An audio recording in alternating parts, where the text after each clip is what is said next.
Hello, everyone. This is Alpa Shah, social entrepreneur, author, and finance professional, founder, Empower Education, and managing trustee, Freedom Foundation. I have the privilege of having with me here today Mr. Navneet Munod, who's the MD and CEO of HDFC Mutual Fund and chairman at MP, and he's also heading ESG Advisory Committee at SEBI. A very warm welcome, Navneet Thank you, sir. Pani. My pleasure. Navneet जी को मैं mutual fund industry के events में कम मिली हूँ, पर बहुत सारी और जगह है जहाँ पे नवनीत जी दिखे जाते हैं, और वो है CSR, ESG event, social impact projects, tree plantation, women financial literacy, lower strata income group के लिए कुछ अगर प्रोजेक्ट है तो नवनीत जी आपको जरूर मिलेंगे. You can very well imagine कि नवनीत जी का कंट्रीब्यूशन सिर्फ म्यूचुअल फंड इंडस्ट्री के लिए नहीं, पर ओवरऑल नेशन बिल्डिंग में बहुत ही महत्वपूर्ण योगदान है. And we are blessed to have him here today with us. Empower education initiated Go Beyond to Grow Beyond for mutual fund distributors, wherein we are teaching them how they can grow their business 10x in next 10 years. अमृत काल का भरपूर फायदा हम कैसे उठा पाए, बस यही है हमारी ये series go beyond to grow beyond. Empower Education's Go Beyond to Grow Beyond has completed 1 year, and I'm so happy that we are celebrating this at NISM Patal Ganga on 23rd and 24th of March. We are super happy that Navneet ji is with us. Navneet ji, before we start our conversation, सबसे पहले आपका एक message क्या होगा हमारे सारे mutual fund distributors के लिए, how they can increase their business multifold in next 10 years? So, Alpa जी, जैसे आपने कहा भारत अभी अमृत काल में है. अगले 25 वर्षों में जो हमारी जर्नी होगी देश की $3.5 ट्रिलियन की इकोनॉमी से $3.5 trillion to around $25 trillion, and we grow from an emerging economy to a developed economy. And in that process, I think there is an opportunity for all of us, but there is a responsibility on our shoulders. If we are in financial services, अगर हम कोई एक opportunity है mutual fund industry में, तो एक सेवा करने की अपॉर्चुनिटी भी है कि हम कैसे ये कोशिश करें कि जब ये कंट्री एक विकसित भारत बने, ये देश हमारा एक डेवलप्ड इकोनॉमी बने, तो उसका fruit of that growth, how do we take it to every household in India. How do we ensure that हर घर में, हर हाउस होल्ड में SIP के जरिए लोग इस ग्रोथ का फ़ायदा उठा सकें. और अगर हम उस अच्छे नोबल पर्पस के साथ, एक अच्छे ऑब्जेक्टिव के साथ चलेंगे, तो शायद हमारी ग्रोथ तो हो जाएगी. तो go beyond to grow beyond आपने बड़ा अच्छा टाइटल रखा. अगर हम सेल्फ सेंटर्ड नहीं होके अगर पूरी सोसाइटी को कैसे फ़ायदा पहुंचा सके पहुंचे, तो अपना जरूर हो जाएगा.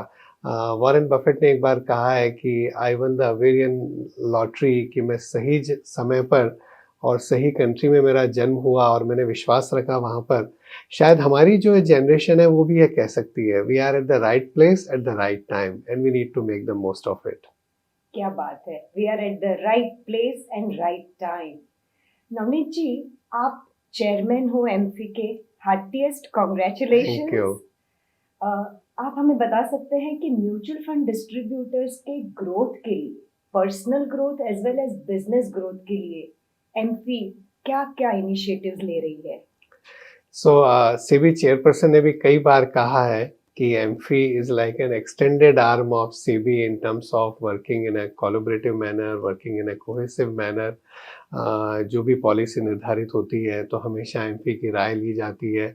ऑफ कोर्स रेगुलेटर का एक प्रीएम्बल है कि उनको market regulation, investor protection, market growth, all of those criteria के अंदर एमपी के साथ हम कोशिश करते हैं कि किस तरह से म्यूचुअल फंड इंडस्ट्री को एक ट्रांसपेरेंट तरीके से, in a highly ethical manner और in a partnership model, we keep taking it to the better and better level.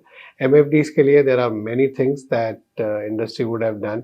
सबसे बड़ा तो हमारा जो कैंपेन है म्यूचुअल फंड सही है, जी तो इसको मैं कहता हूँ persuasion everybody knows, right? As an asset manager, as a distributor, we persuade the client. पर ये एक प्रीसुएशन है ये, क्या कि बात पहले से तैयार कैसे किया जाए, एक क्यूरियोसिटी कैसे बनाई जाए इन्वेस्टर के अंदर। म्यूचुअल फंड सही है, कुछ तो है, एक बार समझते हैं, एक बार सीखते हैं कुछ और। तो क्यूरियोसिटी बना दी उस प्रोडक्ट के बारे में, और फिर एक डिस्ट्रीब्यूटर और एएमसी मिलकर डिस्ट्रीब्यूटर इन्वेस्टर के पास जा सकते हैं। कई सारी जो प्रोसीजरल चीज़ें हैं, हम लोग कुछ काम कर रहे हैं, आप कुछ समय में सुनेंगे। डिस्ट्रीब्यूटर के जैसे एआरएन का ट्रांसमिशन है, या एआरएन का जो नॉमिनेशन प्रोसेस वगैरह है, उसको कैसे ईज किया जा सकता है, ट्रेनिंग के लिए और क्या किया जा सकता है।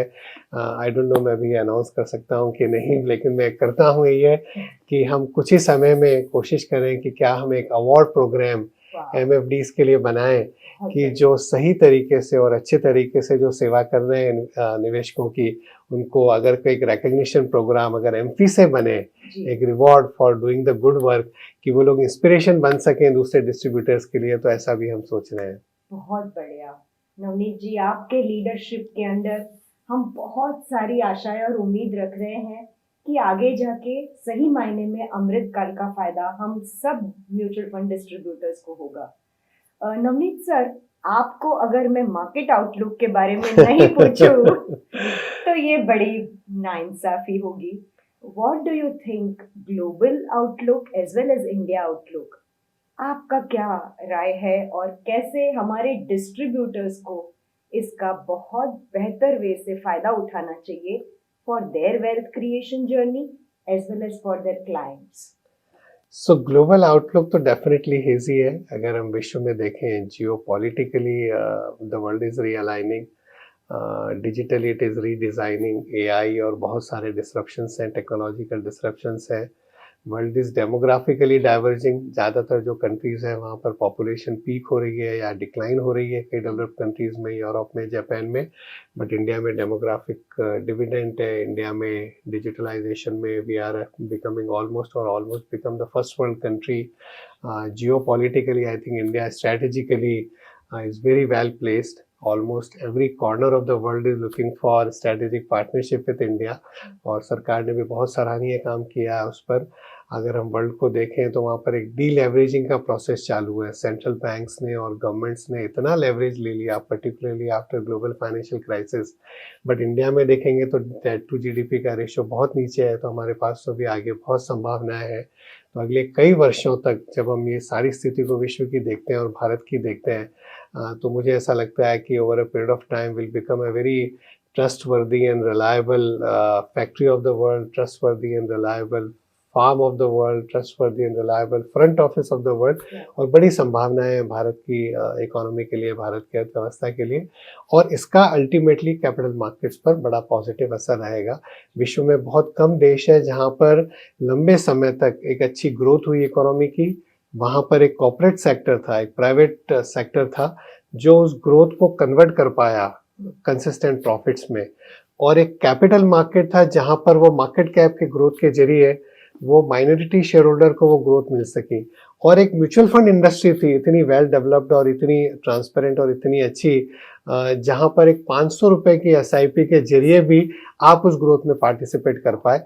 तो हम भारत में बड़े सौभाग्यशाली हैं, वी आर वेरी लकी। आप चाइना की ग्रोथ देखेंगे पिछले 20 सालों में, तो भारत की आज की जो अर्थव्यवस्था का साइज है वो 20 वर्ष पूर्व चाइना का था। लेकिन इस दरमियान चाइना में शेयर होल्डर्स का या म्यूचुअल फंड इन्वेस्टर्स का पैसा नहीं बना, इंडेक्स खाली डबल ही हुआ है। लेकिन आप भारत की ग्रोथ देख लीजिए। तो मैं तो यही कहूँगा सब डिस्ट्रीब्यूटर से कि न्यूज़ फ्लो तो काफ़ी वर्ल्ड के लिए ऐसा बोला जाता है, VUCA world, volatile, uncertain, complex, ambiguous, ऐसे ही रहने वाला है। लेकिन मेरे ख्याल में अगर हम हमारा फोकस अगले 25 साल का अमृत काल पर रखें, हमारा फोकस रखें कि भारत की इकॉनमी अच्छा करेगी, यहाँ पर सेविंग्स पूल बढ़ता रहेगा, लार्जर प्रोपोर्शन ऑफ दो savings will come into the capital markets, and उसमें से हम डिजिटलाइजेशन के जरिए, हम बेटर ट्रेनिंग के जरिए, बेटर इन्वेस्टर एजुकेशन के जरिए, बेटर इन्वेस्टर हैंड होल्डिंग के जरिए, उसमें से ज़्यादा पैसा अगर हम म्यूचुअल फंड इंडस्ट्री में ला पाएँ तो ये सभी के लिए अच्छा होगा। बहुत बढ़िया। और मैं ये मेरा पर्सनल एक्सपीरियंस बोल रही हूँ कि जितना भी पैसा मैंने पिछले 30 इयर्स में कमाया है, 99% thanks to mutual fund and SIP. मैंने सारे ड्रीम्स गोल्स अचीव किए हैं thanks to mutual fund industry and really whatever you are saying बिल्कुल इज सो ट्रू। अगर हमने ये किया है तो सारे लोगों को ये पूरी संभावना है कि अच्छे से वेल्थ क्रिएशन कर सकते हैं thanks to mutual fund industry. बिल्कुल। थैंक यू तो सो हमेशा यही मच। कहता हूँ, वेल्थ क्रिएशन का एक ही फॉर्मूला है, एसटीपी, याद रखिएगा। हाँ, sound investment plus time plus patience. क्या बात। Sound investment plus time plus patience, और इन तीनों में से अगर हम एक को भी निकाल देंगे तो बड़ा वेल्थ क्रिएशन नहीं होगा। नवनीत सर, आपका एक 3 E's भी बहुत फेमस है जो मैं So बहुत सुनती हूँ। हाँ, so Can you 3E elaborate? MFDs के बिजनेस के लिए, और आपने इतना अच्छा टाइटल रखा, go beyond to grow beyond, तो उसमें 3E ध्यान रखने हैं। पहला, एग्जिस्टिंग क्लाइंट को रिटेन करना और उनको लंबे समय तक बाजार के उतार चढ़ाव के बीच में उनको कंटिन्यूस हैंड होल्डिंग करके वो वेल्थ क्रिएशन करवा पाना। आज इंडस्ट्री में इतने सारे फंड हैं जहाँ पर 20, 25, 30 साल का ट्रैक रिकॉर्ड है, तो ऐसा नहीं है कि एनएवी लीनियर फॉर्म में हर साल बढ़ी है, बड़े उतार चढ़ाव आए, लेकिन अगर आपने क्लाइंट की सही हैंड होल्डिंग कर ली उस वॉलेटिलिटी में, तो आज वो वेल्थ क्रिएशन हो पाई और आपका भी AUM बढ़ पाया। सेकंड ये है एनकरेज द टॉप अप। कई बार हम नए क्लाइंट्स पर ज़्यादा ध्यान देने लग जाते हैं, जो एग्जिस्टिंग क्लाइंट्स हैं उनमें भी तो बहुत अपॉर्चुनिटी और पैसा बढ़ाने की, और 3 कारण है उसके कि एग्जिस्टिंग क्लाइंट पर ज़्यादा फोकस क्यों करना चाहिए, उसको भी मैंने एक्रोनिम बना दिया, 3L। फर्स्ट है लार्जर इनकम। इंडिया में हर व्यक्ति की इनकम बढ़ रही होगी, तो जो आज सेविंग कर रहे हैं उससे ज़्यादा सेविंग वो अगले साल करेंगे और उससे ज़्यादा उसके अगले साल करेंगे। तो जो भी SIP है, जो भी निवेश है, वो कंटिन्यूसली बढ़ते रहना चाहिए। दूसरा है लॉन्जेविटी, लाइफ की लॉन्जेविटी बढ़ रही है, लाइफ एक्सपेक्टेंसी बढ़ रही है, तो उनको ज़्यादा निवेश करने की ज़रूरत है। और तीसरा है लाइफस्टाइल इन्फ्लेशन। हम हमारा जो इन्वेस्टर्स को जब सलाह देते हैं कि कितनी SIP करनी चाहिए, कितना निवेश करना चाहिए, तो कहीं ना कहीं हम नॉर्मल इन्फ्लेशन तो देख लेते हैं, बट लाइफस्टाइल इन्फ्लेशन नहीं देखते कि हमारी एक लाइफस्टाइल भी तो कितनी चेंज हो रही है। तो उसके लिए बहुत ज़्यादा जो निवेश किया उससे ज़्यादा निवेश करने की ज़रूरत है। तो पहला ये हो गया एग्जिस्टिंग क्लाइंट को रिटेन करना, हैंड होल्ड करना। Second is encourage the top up, and third is expand the net. कि हम सब लोग इतनी क्रेडिट ले लेते हैं इंडस्ट्री में कि हमारा AUM इतना बढ़ गया, हमारे फॉलियोज इतने बढ़ गए, बट यूनिक इन्वेस्टर तो आज भी 4.5 करोड़ ही हैं। तो भारत की तो अभी 3% जनता तक ही हम पहुंच पाए, 97% जनता तक तो हमको पहुंचना अभी बाकी है, तो बड़ी संभावनाएं हैं। Navneet sir, mutual fund industry जो है वो 1 लाख करोड़ से 50 लाख करोड़ तक पहुंची है पिछले 20 सालों में, और SIP 10 लाख करोड़ की बुक साइज है। क्या आपको ये लगता है कि म्यूचुअल फंड डिस्ट्रीब्यूटर कहीं ना कहीं कंफर्ट जोन में भी चला जाता है जब सिर्फ और सिर्फ SIP प्रमोट करते हैं, क्योंकि काफी सारी चीजें ऑटो पायलट मोड पे चली जाती है, ट्रेड कमीशन उनको मिल जाता है। तो क्या आपको लग रहा है कि उनको कुछ और हटके सोचना चाहिए other than SIP also business growth के बारे में? नहीं, आपने सही कहा कि थैंक्स टू मार्केट AUM इतना बढ़ गया है, इंडस्ट्री का, म्यूचुअल फंड्स का बढ़ गया है, डिस्ट्रीब्यूटर्स का बढ़ गया है, लेकिन अगर हम देखें भारत का जो सेविंग्स पूल है उसमें से तो बहुत टाइनी प्रोपोर्शन आ रहा है अभी हमारे को हर साल। जो टोटल फाइनेंशियल असेट्स हैं भारतीय परिवार की, एक उसका तो एक बहुत छोटा प्रोपोर्शन है हमारे पास, तो अभी भी बहुत संभावना है। और जैसा मैंने पहले कहा कि जो एग्जिस्टिंग हमारे क्लाइंट्स हैं वो भी मेरे ख्याल में बहुत ज़्यादा निवेश कर सकते हैं, चाहे SIP के जरिए या लमसम के जरिए, जो उन्होंने अभी तक किया है। तो आई थिंक मेरे ख्याल में आपने सही बोला, कंप्लेसेंसी नहीं आनी चाहिए। हम बहुत अर्ली स्टेज ऑफ ग्रोथ में इस इंडस्ट्री में, 1 लाख से 50 लाख तो हो गए, 2002 में इंडस्ट्री का AUM 1 लाख था। मैं आपको एक और आज 50 लाख 54 लाख करोड़ हो गया। मैं एक नंबर और देता हूँ आपको, पिछले महीने MFDs ने करीब 6 लाख SIP करी है, एक महीने में 6 लाख। आज के 10 साल पहले पूरे साल भर में 6 लाख SIP होती थी। पर वो एक तरीका है, और खुश हो सकते हैं कि जो भाई साल भर में कर रहे थे वो अभी हम एक महीने में कर रहे हैं। लेकिन अगर हम भारत का साइज देखें, हाँ, तो 6 लाख SIP में यूनिक इन्वेस्टर्स हो सकता है शायद 2 या 3 लाख होंगे ज़्यादा से ज़्यादा। तो आप सोचो कितनी कम है अभी, तो कितनी संभावनाएं हैं। और Navneet sir, I personally know that you do lot many things and initiatives for women financial literacy and women empowerment. मैं आपको बहुत बार मिली हूँ ऐसे बहुत इवेंट्स में जहाँ पे आपने लोअर स्ट्रैटा इनकम ग्रुप की विमेन को भी फाइनेंशियल लिटरेसी के बारे में समझाया है। और अगर हमें एक बहुत स्ट्रॉन्ग नेशन बिल्ड करना है तो एजुकेशन और मनी मैनेजमेंट, ये दो चीज अगर हम सिखा दें जो हमसे थोड़े से लेस एजुकेटेड है या लेस प्रिविलेज्ड है, तो 101% हम एक नया देश निर्माण करेंगे। नवनीत जी का योगदान बहुत हद तक ये सारे सोशल इम्पैक्ट प्रोजेक्ट्स में रहा है, इसीलिए ये सवाल उनके लिए बहुत ऑप्ट है। नवनीत सर, आप हमें ये बताइए कि how can we attract and encourage more and more women investors to mutual fund industry और for that matter in money management। दूसरा मेरा ये सवाल रहेगा कि हमारे म्यूचुअल फंड इंडस्ट्री में विमेन फाइनेंशियल एडवाइजर्स, प्लानर्स या डिस्ट्रीब्यूटर्स क्यों इतने कम है? आपका दो रोल है, एमपी के चेयरमैन के तहत भी आपको हमें ये बताना पड़ेगा और एचडीएफसी म्यूचुअल फंड के एमडी सीईओ के तहत भी आपको हमें ये समझाना पड़ेगा कि हम ऐसा क्या कुछ कर सकते हैं जिससे विमेन का participation specially mutual fund industry में बहुत बढ़े।